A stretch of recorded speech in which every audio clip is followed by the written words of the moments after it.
In 1462, an Ottoman army of 150,000 soldiers marched into Wallachia to crush Vlad the Impaler. They were the most powerful fighting force on earth, but when they reached the capital, they didn't find an opposing army.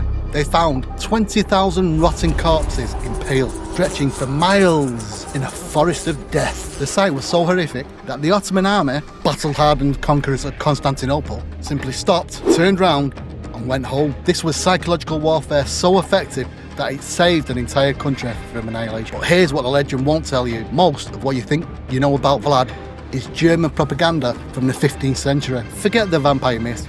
Let me show you the historical reality of what actually happened. Now, to understand the Forest of Death, you have to understand the desperation. June 17, 1462, Vlad was outnumbered 5-1. Mathematically, he was already dead. He couldn't win a direct battle, so he did something insane. At midnight, Vlad led a suicide squad of just 10,000 men into the Ottoman camp. He wasn't trying to rout the army, he was hunting for one man. His troops flashed their way to the Sultan's tent. The goal wasn't just to win, it was to terrify. Ottoman chroniclers documented the chaos, torches, screaming, and confusion in the dark. While the assassination attempt failed, the message was clear: you're not safe, even in your sleep. But the night attack was just a prelude.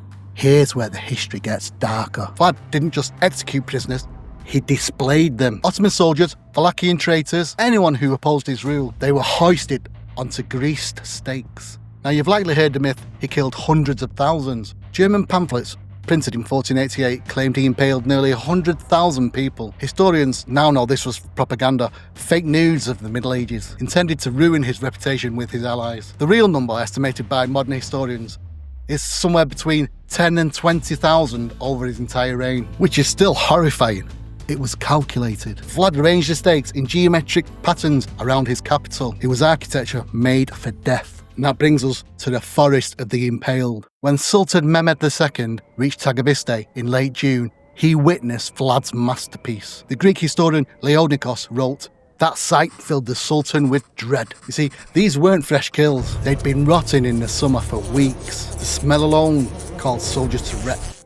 Mehmed II was a conqueror. He'd taken Constantinople 9 years earlier. He'd seen siege wars, he'd seen massacres. But this, it broke his army's mind. There was no enemy to fight, only the rotting evidence of what would happen to you. And here's what the vampire legends missed. Vlad wasn't just a sadist. He was a military strategist facing impossible odds. Look at the numbers. Wallachia had a population of 500,000.